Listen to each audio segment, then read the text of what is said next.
This is my second year canning pineapples. I had 13 that ripened at the same time, so I definitely have to can. So I sterilized the jars and the lids. I've already cut up the pineapple. The day before I started to can, I took the skins of the pineapples and the cores and I placed them in water and I let them cook slowly so that I could extract the nutrients and taste, so that when I do can, I have some juice that I can work with. I had a little over 5 cups of juice left that I extracted from the pineapple core and skins. I added 1 cup of sugar to the juice that was left, put it on the stove low, and dissolved the sugar in the juice. Then I added all the cut pineapple back into it and let it just mix together. I actually took 2 days to can these pineapples. I did all of the prep work the first day.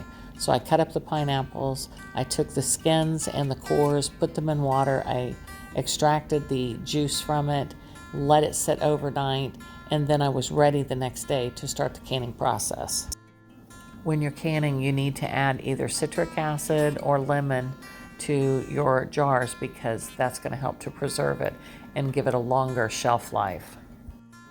I did forget to put the citric acid in my pineapple today, so my shelf life won't be as long. I'll only get about a year out of it, which is really not a big deal for us because it'll be gone before next year's crop. That's the goal. I'm using the water bath method today. When you put your jars in the pot, you want to make sure the water is boiling vigorously. I'm using pints today, so I only need to water bath for 15 minutes. If you're using a quart size, you're going to need to do it for 20 minutes. When I'm finished, I'm going to set them on the counter away from everything for 24 hours, untouched, unmoved, etc. You'll hear the seals starting to pop over the next probably half an hour or so. Check the next day to make sure all of your jars sealed. Put the date on it, and you're finished. Thanks for watching Hobie Farms. God bless you and have a great day.